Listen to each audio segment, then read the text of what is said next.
If you lined up all the blood vessels in your body, they'd be 95,000 kilometers long. And every day, they carry the equivalent of over 7,500 liters of blood, though that's actually the same 4 or 5 liters recycled over and over, delivering oxygen and precious nutrients like glucose and amino acids to the body's tissues. All that blood exerts a force on the muscular walls of the blood vessels. That force is called blood pressure, and it rises and falls with the phases of the heartbeat. It's highest during systole, when the heart contracts to force blood through the arteries. This is your systolic blood pressure. When the heart is at rest between beats, blood pressure falls to its lowest value, the diastolic pressure.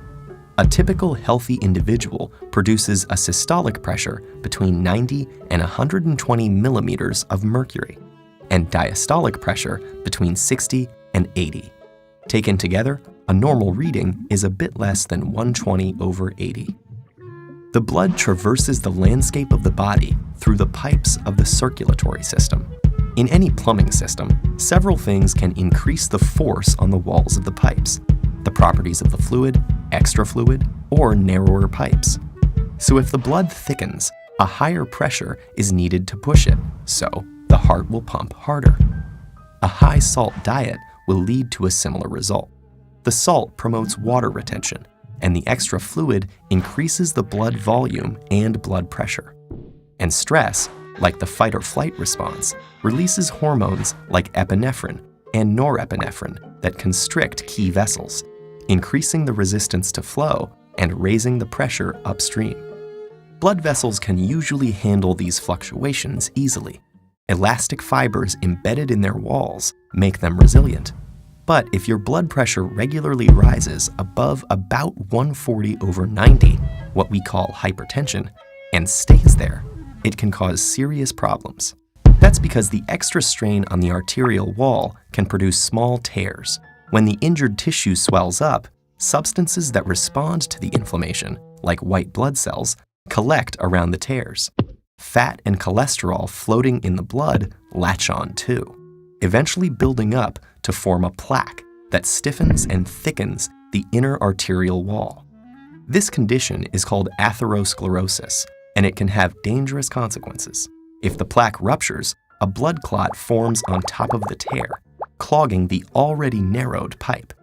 If the clot is big enough, it can completely block the flow of oxygen and nutrients to cells downstream. In vessels that feed the heart, that will cause a heart attack when oxygen-deprived cardiac muscle cells start to die. If the clot cuts off blood flow to the brain, it causes a stroke. Dangerously clogged blood vessels can be widened by a procedure called an angioplasty. There, doctors thread a wire through the vessel to the obstructed site, and then pass a deflated balloon catheter over the wire. When the balloon is inflated, it forces the passageway open again.